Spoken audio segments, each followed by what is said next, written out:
Power isn't always taken with noise or force. Most of the time, it's lifted right out of someone's hands quietly, through a glance, a hesitation, a pause that lasts a beat too long. Machiavelli understood this long before psychology had labels for it. People don't usually give themselves away through big dramatic moves. They give themselves away through emotion, tiny leaks in the mask that say more than their words ever will. And once you leak, you lose. The tricky part, you rarely notice you're leaking in the moment. The emotions that expose you aren't the obvious ones. It's not the big smile, the visible anger, or even straightforward fear. It's smaller and quieter than that.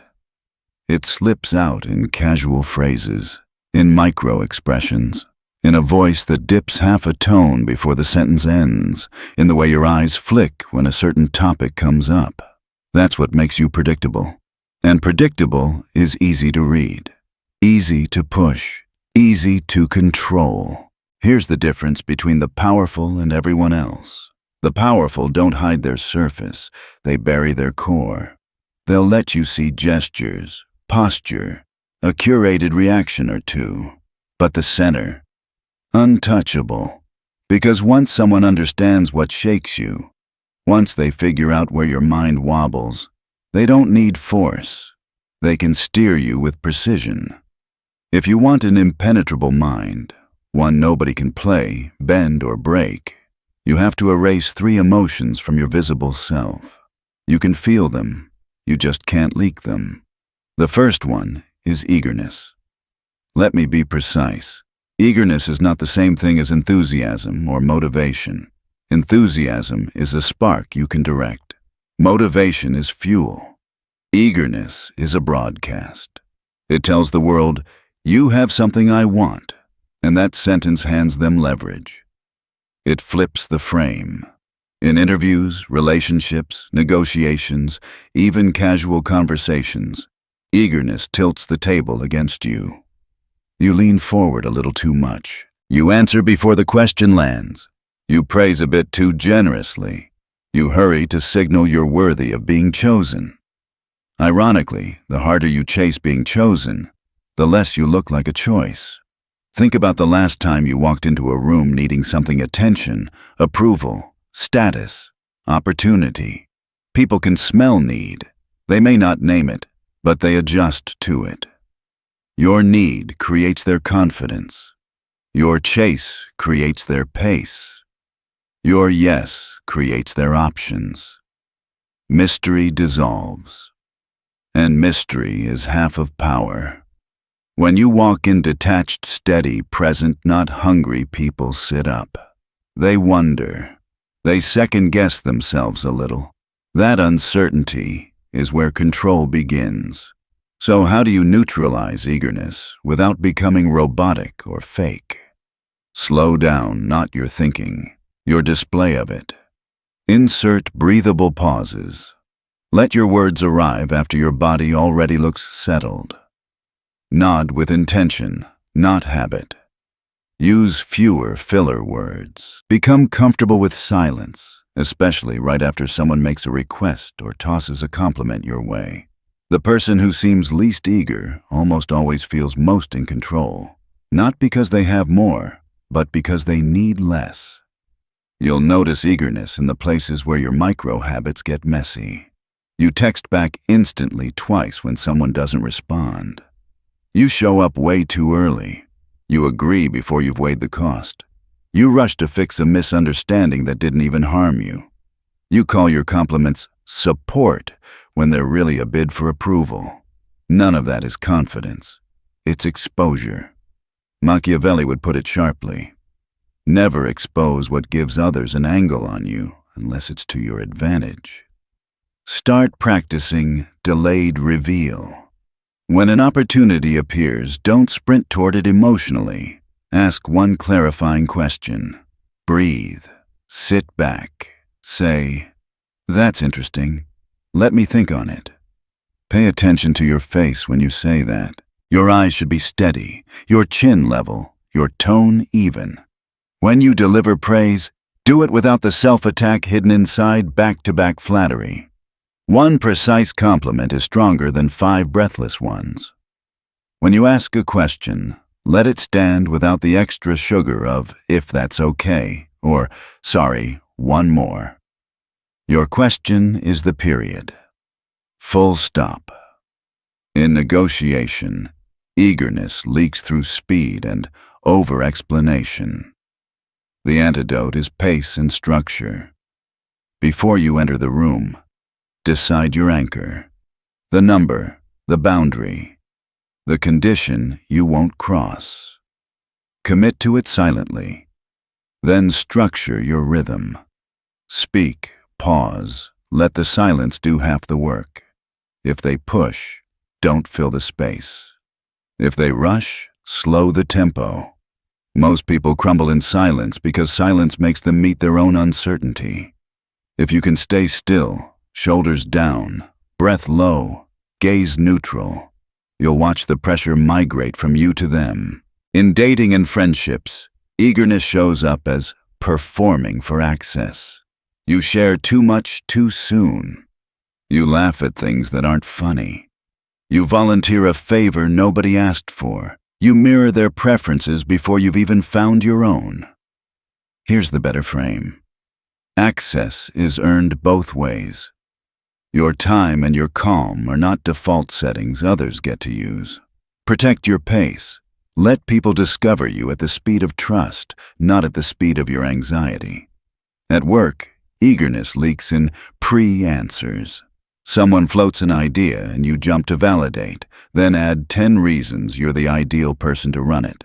That's a billboard of need. Instead, meet the idea with a measured check. What outcome do you want most here?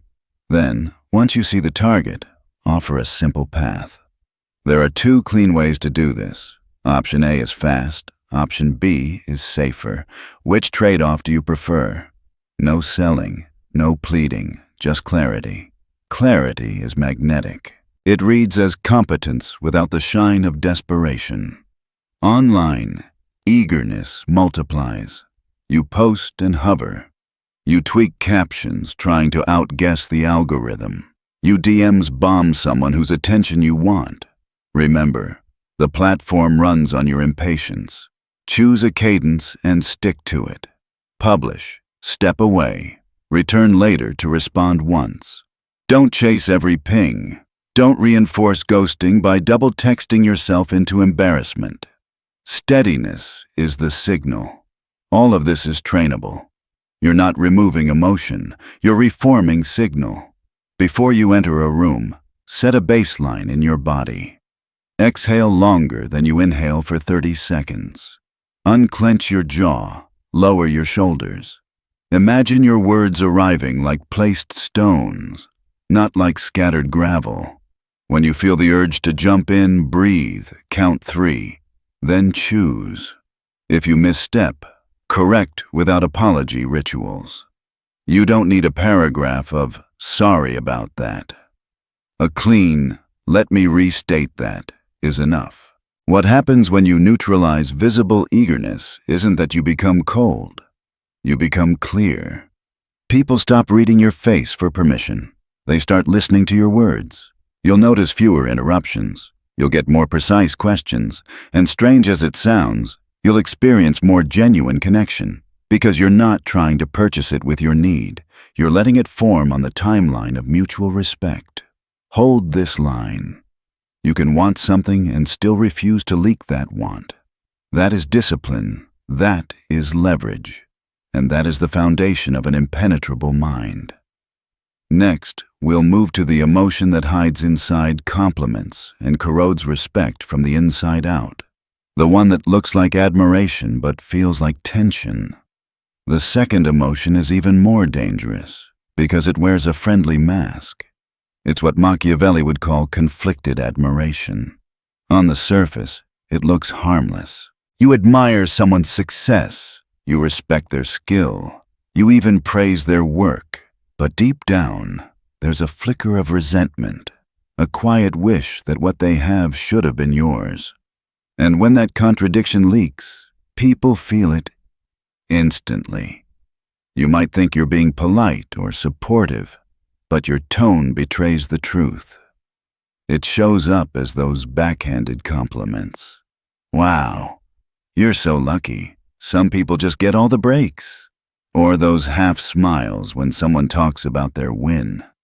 It even shows up when you align yourself with someone slightly ahead of you, pretending to be an equal when, in your mind, you're actually competing.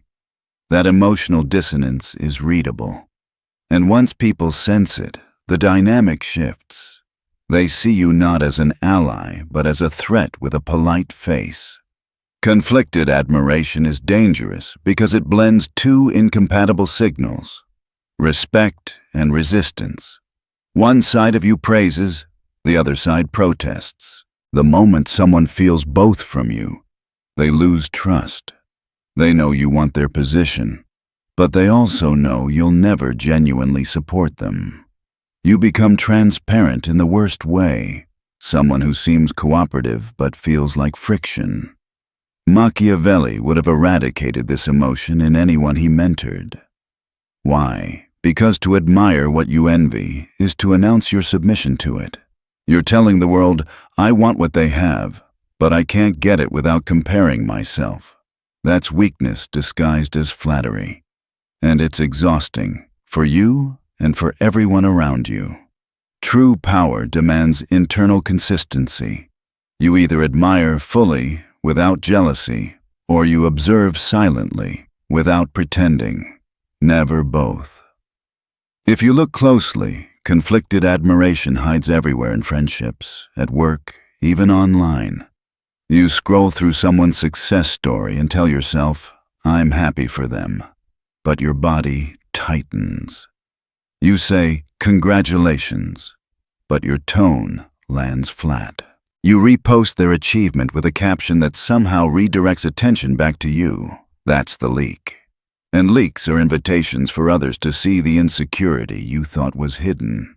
Here's the thing, this emotion isn't evil. It's human. But visible insecurity always dilutes presence. When people sense it, they instinctively protect themselves. They distance. They share less. They stop including you in decisions. Not because they're cruel, but because your energy feels uncertain. Machiavelli knew that uncertainty breeds weakness. The fix isn't suppression, it's purification. You have to start by studying your comparisons. Ask yourself honestly, who do I secretly keep track of? Whose posts do I always check? Whose success makes me tense, even when I pretend it doesn't? Write those names down, not to judge them, but to see your reflection. The tension you feel isn't about them. It's a mirror of where you believe you're lacking. Once you see that, you can separate observation from obsession. Then, train your admiration. When you see someone doing better, choose a direction. Full admiration or total neutrality. If you admire, do it openly and generously, with no trace of sarcasm. You've built something excellent. I respect it. Period. No follow-up that compares or diminishes. That level of maturity actually builds credibility because it signals security. If you can genuinely praise, you look strong. If you can't, stay quiet. Silence is safer than contradiction. The worst form of conflicted admiration is performative humility, when people disguise envy as self-deprecation. I could never do what you do. You're so much smarter than me. It sounds flattering, but it's actually self-poison. You reinforce a hierarchy you secretly resent. Machiavelli would have told you, don't kneel unless it's strategic. Don't praise to lower yourself. Every time you do, you train others to see you beneath them. The goal isn't to erase admiration, it's to detach it from comparison. Admire like a strategist, not like a beggar. Study what works in others without letting it define your worth. Learn from excellence without worshiping it. When you can look at power without shrinking, you start to build your own. And when that shift happens, something fascinating occurs. People start feeling safer around you. They sense no hidden resentment, no silent competition. Your respect becomes clean. You no longer praise to get noticed or withhold to feel superior. You simply acknowledge value when you see it. That kind of emotional neutrality radiates confidence, and people with real power can feel it instantly. There's another layer to conflicted admiration that's even subtler. It hides in our alliances. You might think you're aligning yourself with powerful people strategically, but if your respect is rooted in insecurity, they'll pick up on it. Every powerful person has a sixth sense for neediness disguised as respect. They can tell whether your admiration is tactical or emotional. The first earns respect. The second invites exploitation. You'll notice it in how they treat you. If your admiration is clean, they'll open doors. If it's tinted with envy, they'll keep you at arm's length, maybe even test you. They'll throw out small provocations, mentioning their success, exaggerating their influence, just to see if you flinch. Every flinch tells them exactly where to press next. That's how manipulators find leverage. You hand them the coordinates through your micro-reactions. To fix this, practice a concept Machiavelli would have called emotional symmetry. When you meet someone above you in power, match their energy, not their status. Don't shrink, don't inflate. Hold your gaze a fraction longer. Speak slower than they expect. Compliment once, then move to substance. Your goal isn't to compete or submit. It's to project equilibrium. Power respects what mirrors its calm. And when you feel envy rising, transmute it. Envy is just misdirected curiosity. Instead of asking, "Why not me?" ask, "What can I learn from this structure?" Take the emotion and turn it into architecture. Study the patterns, not the personalities. Detach identity from performance. That's how envy becomes data instead of damage. But remember, the reason Machiavelli despised conflicted admiration wasn't moral. It was strategic. He understood that every visible fracture invites pressure. If someone sees your envy, they can bait it. They'll give you crumbs of validation to keep you chasing. They'll include you just enough to remind you you're still beneath them. That's how empires of manipulation are built. Not with threats, but with emotional leverage. So the cure isn't just emotional control. It's emotional ownership. When admiration becomes internal rather than external, it stops being a leak. You can admire others while standing still inside yourself. You don't bend toward them. You don't reshape your tone to match theirs. You don't need to announce your humility. You simply exist as proof of your own path. From there, your presence changes. You walk into rooms without that invisible tension. You stop looking for subtle validation cues, nods, glances, smiles to confirm your worth. You start giving what Machiavelli valued most: composed observation. People begin to read your energy as grounded. They stop testing your self-worth because there's nothing shaky to push against. You become unreadable, not because you're cold, but because you're whole. But there's a third emotion still hiding in plain sight, one that leaks before fear, before failure, before anything even goes wrong. It's the emotion that exposes your internal hesitation before you've even spoken, and Machiavelli would call it the most fatal one of all.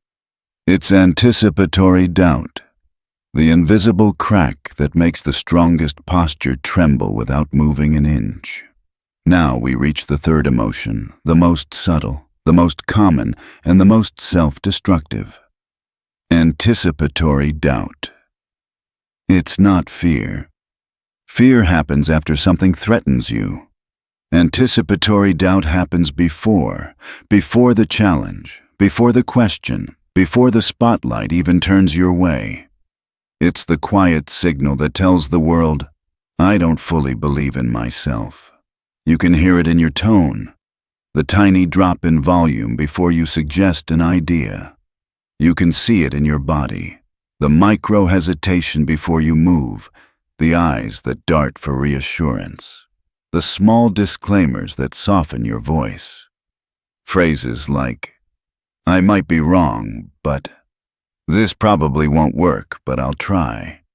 I'm not sure if this makes sense, but..." You think you're being humble. What you're really doing is inviting attack, because people don't just listen to what you say. They watch how certain you are when you say it. And if you telegraph hesitation, they smell weakness. Not always out of cruelty, sometimes subconsciously, but the result is the same. You lose authority before the real conversation even begins. Machiavelli would have called this emotional suicide. Not because it's dramatic, but because it preloads defeat into your energy. It tells everyone, if you want to challenge me, now's the time. And in power dynamics, that's all predators need. A signal that you won't defend your position. You can see this everywhere. In meetings, someone starts to pitch an idea, stumbles through a half apology, and suddenly everyone else in the room feels superior. In relationships, someone starts a serious conversation but cushions every point with nervous laughter, teaching the other person they can be ignored.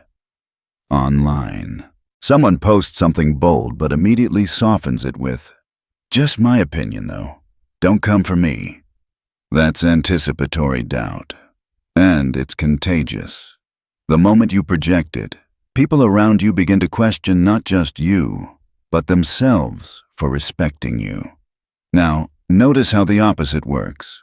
When someone speaks slowly, pauses intentionally, and projects calm, even if they're guessing, people lean in. Their mind automatically tags that person as leader. It's not because of content, it's because of conviction. Certainty creates gravity. So how do you kill anticipatory doubt? You start by shutting off the reflex to narrate your insecurities. Stop announcing your uncertainty before anyone asks. Don't pre-reject yourself with softeners or disclaimers. When you think, "What if they don't like this?" say it anyway, clean and measured. When someone challenges you, don't rush to defend. Hold eye contact. Let the silence breathe. You'll be surprised how quickly the tension shifts. Most people over-explain because silence feels like danger. But silence, when owned, is danger to them. It forces them to fill it, to reveal themselves, while you stay unreadable. Power doesn't live in being right. It lives in being still. The person who doesn't flinch wins more often than the one who's technically smarter. Practice this. Before you speak, breathe low into your stomach. Drop your shoulders. When you answer, end your sentences clean, no upward lilt, no nervous laugh. You're not auditioning for approval. You're placing words like stones. If you need time, say, "Give me a second." That phrase is calm authority in disguise. Confidence isn't the absence of doubt. It's the refusal to leak it. You can have doubts internally, but once they spill into your tone or body, they stop being thoughts and become signals. And signals get read. Remember, people aren't mind readers, they're body readers. They watch micro movements, how you breathe, how you blink when questioned, whether your shoulders drop or tighten mid-sentence. They read the tempo of your voice, the pause before you answer, the way you look at the floor when challenged. Each tiny leak sends a code that says breakable or solid. Your job is to stop broadcasting that code. Mute the leak, not by pretending to be stone, but by mastering presence. Every word should feel chosen. Every silence should look deliberate. When you do this, something remarkable happens. People can't quite place you anymore. They start second-guessing how you feel, what you think, whether they impressed or annoyed you. And that confusion? That's leverage. When others must guess, You control the frame. Unpredictability breeds power. If they can't decode your emotions, they can't preempt your moves. They have to wait, react, adjust. And that waiting gives you time to see, decide, and strike when it actually matters. After you erase these 3 leaks, eagerness, conflicted admiration, anticipatory doubt, you start to shift from reactive to magnetic. People interrupt you less. They listen more carefully. They choose their words with caution. They feel your silence as presence instead of absence. Because mystery is gravitational. It pulls attention without asking for it. The less you show, the more they project onto you. The more they project, the more power you gain without saying a thing. Machiavelli called this the art of concealment. Not hiding everything, but hiding strategically. You don't vanish, you curate visibility. You let people see enough to engage, but never enough to control. He taught that every ruler eventually falls not because of outside threats, but because of overexposure. The king who becomes too familiar becomes predictable, and predictability is the death of influence. So Machiavelli advised building walls not of stone, but of behavior. Walls of stillness, walls of restraint, walls made of posture, patience, and pause. You don't smile too quickly. You don't laugh at every joke. You don't rush to explain when someone misunderstands you. You let them sit in the tension. Because in that tension, hierarchy forms. Whoever handles silence better owns the room. This isn't coldness, it's calibration. Stillness isn't weakness. It's a weapon. You become untouchable not because you fight harder, but because you leave nothing to strike. And that's when people start describing you with words they can't quite define. Intense, different, hard to read. They don't even know why, but that confusion becomes respect. Once you've stripped away these 3 emotional leaks, once your face, your tone, and your energy stop giving people the blueprint to play you, you'll notice a quiet shift. You'll no longer chase validation. It'll start chasing you. You'll no longer ask for space. People will automatically give it. You'll no longer need to prove value. Your restraint will become the proof. Unreadability terrifies the insecure and fascinates the powerful. When you walk into a room and no one can tell if you're impressed, threatened, or indifferent, they start calibrating around you. That's the reversal. You stop adapting to them. They start adapting to you, and that's exactly what Machiavelli wanted. A mind that cannot be cracked, a presence that cannot be manipulated. But here's the truth he never sugarcoated. This way of being isn't easy. It costs you. It will change how people treat you, how they speak to you, how they see you. And if you can bear that shift, if you can stand still while others squirm to read you, you begin to cross into something few ever reach. The level where your silence speaks louder than anyone's noise. That's where we'll go next, into the transformation that happens after you master the concealment. What happens when you stop leaking emotion entirely and start wielding that silence as the purest form of dominance? When you master the art of concealment, the world reacts differently to you. Not because you've become louder or more aggressive, but because you've become unreadable. And unreadability is powerful. It unsettles the weak, and it fascinates the strong. You'll notice it almost immediately. People will look at you longer, pause before speaking, and measure their words more carefully. They'll feel the weight of your silence, even when you say nothing. When you walk into a room and no one can tell what you're thinking, whether you're impressed, disinterested, or quietly judging, they start adjusting their behavior. They try harder, reveal more, and over-explain themselves, hoping to earn your reaction. That's the moment the balance of power flips. You go from being the one evaluated to being the one who evaluates. This is what Machiavelli meant when he described the fortress of the mind. Power doesn't require hiding behind walls of stone or metal. It's about controlling visibility.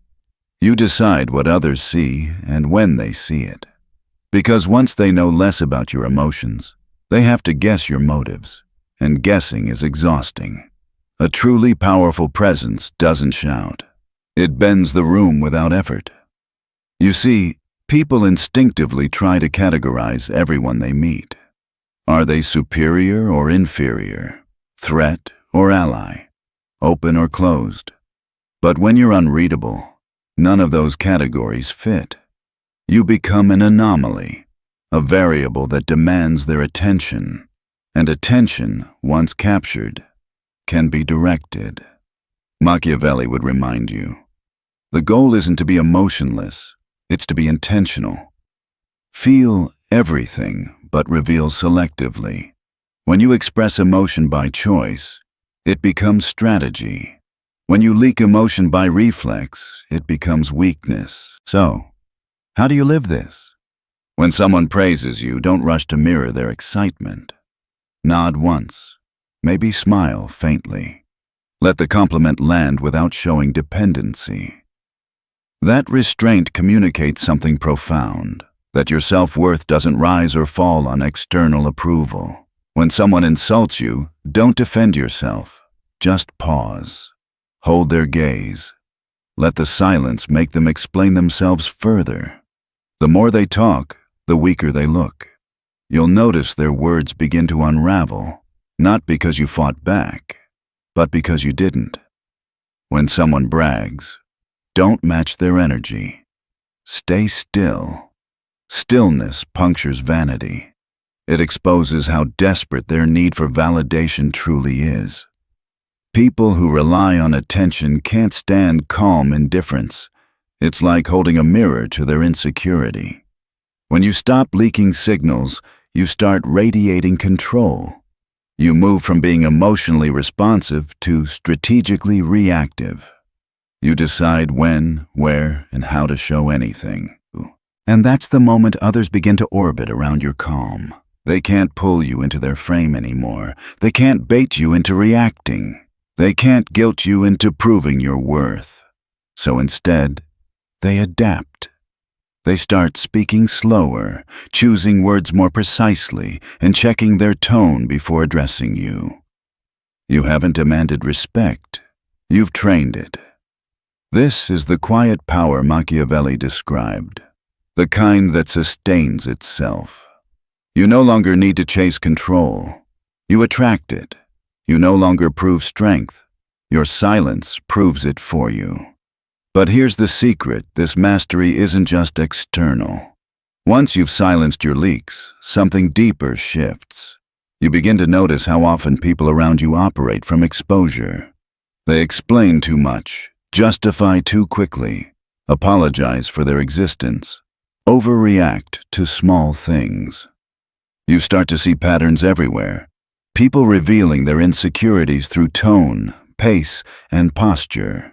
And when you see that clearly, you gain an entirely new kind of power. Discernment. You can read rooms without effort, understand motives without asking, and anticipate reactions before they unfold. It's not magic. It's clarity born from restraint. Because your silence gives you time to see what noise hides. This is the beginning of internal sovereignty. External power is easy to understand, money, influence, charisma. But internal power is rarer. It's the ability to remain unshaken, even when your instincts scream for reaction. It's when discipline replaces impulse. It's when you don't need to prove calm, because calm is now your baseline. And once you reach that point, people start to feel it. They sense that they can't manipulate your emotional rhythm. Their usual tricks, flattery, provocation, guilt, no longer land. So they start second-guessing themselves. That's the invisible shift Machiavelli valued most. Psychological reversal. They hesitate while you decide. They talk while you observe. They guess while you act. Because while others are busy trying to read you, you're already 3 steps ahead, making moves they don't even see coming. That's how power works in silence. It's not about winning arguments. It's about preventing them from even starting. When you stop leaking emotions, you conserve energy. And energy, when conserved, compounds. Your words gain more weight. Your presence sharpens.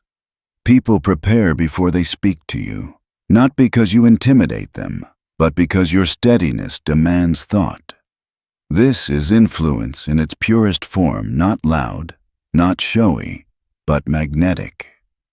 But let's be brutally honest. This path isn't easy.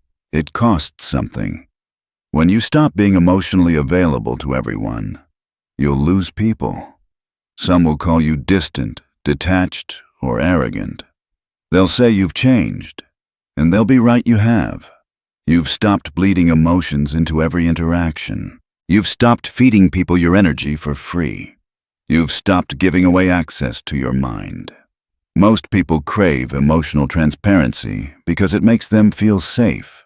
But that safety often comes at your expense. They don't want connection. They want consumption. They want to feed off your openness. And when you cut that off, they'll call you cold because they can't drink from you anymore. Let them. Let them misunderstand what they can't reach. Because connection built on constant emotional exposure isn't connection, it's dependency. People who only love you when you bleed aren't allies. They're addicts. You're not here to be consumed. You're here to build. And building requires energy, precision, and silence. You don't build power through explanation. You build it through restraint. So, build quietly. Ascend without performing. Eliminate emotional signals, not to become empty, but to become focused. The world will adjust. Some will fall away. Others will rise to meet your new level of discipline. Because this kind of power doesn't attract everyone, it repels most. But the few it draws in are the ones who respect strength without needing access to it. An impenetrable mind will never be loved by many, but it will always be respected by the few who truly understand what it takes to build one. And once you master that, something strange begins to happen. People start looking at you differently, not with affection, but with caution. They can't map your thoughts. They can't predict your moves. And that uncertainty makes them nervous. You've become a mirror. Your stillness reflects their insecurities. You don't need to say a word. Your unreadability makes them confront what they're leaking, and they hate it. That's when true psychological gravity begins. The kind that doesn't need words to command a room. You stop demanding attention. You command it by your very presence. Because now your silence isn't absence, it's atmosphere. Next, we'll move into the final transformation. The stage where restraint turns into true dominance, where stillness becomes a weapon, and where others stop seeing you as a person to persuade and start seeing you as a force to adapt to. When you reach this point, you stop being seen as just another person in the room. You become something else entirely. A presence, a quiet gravity. People feel it before they understand it.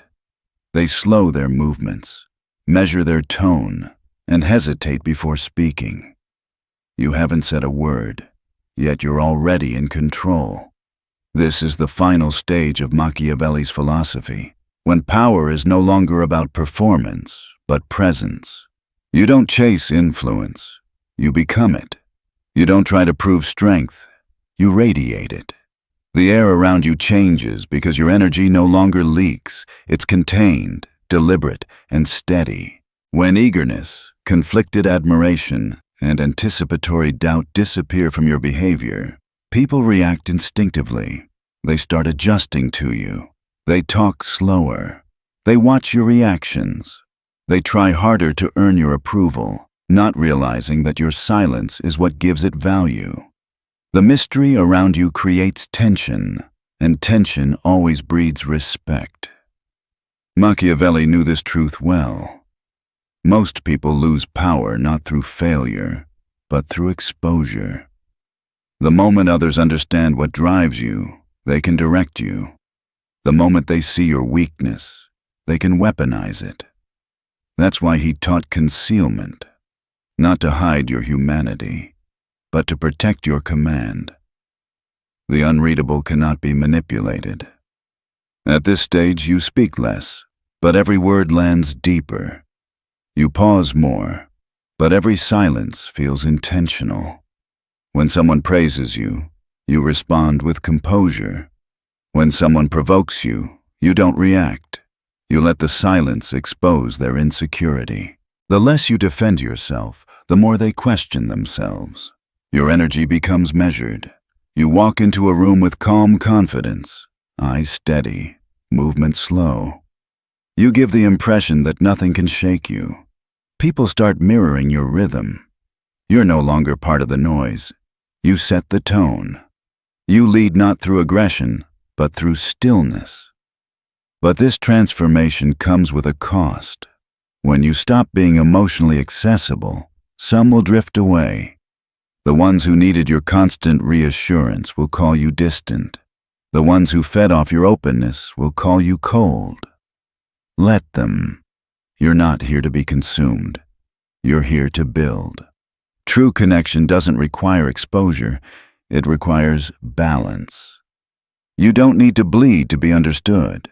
You don't need to overshare to prove you care.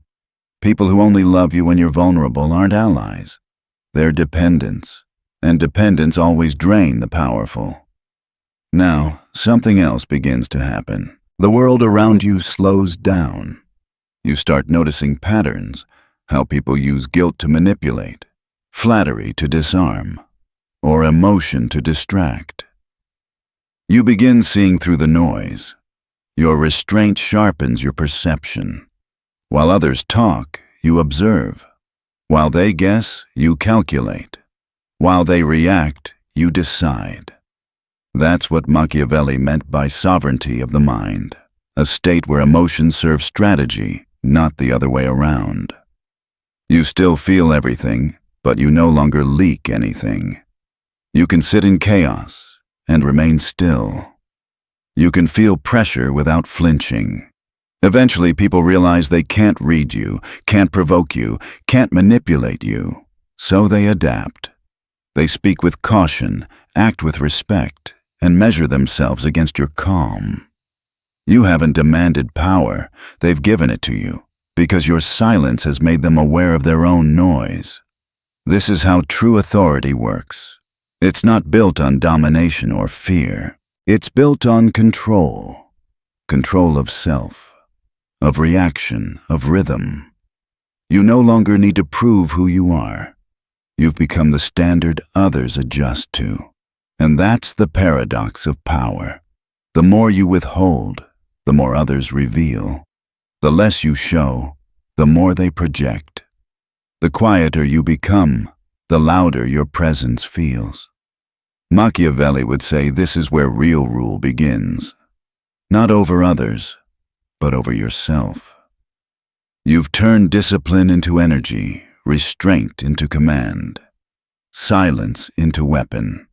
Because in the end, the world belongs to those who master what others waste, their emotions, their words, their reactions. And when you reach that mastery, you understand the final truth. Power isn't loud. It's still. And whoever controls their silence controls everything.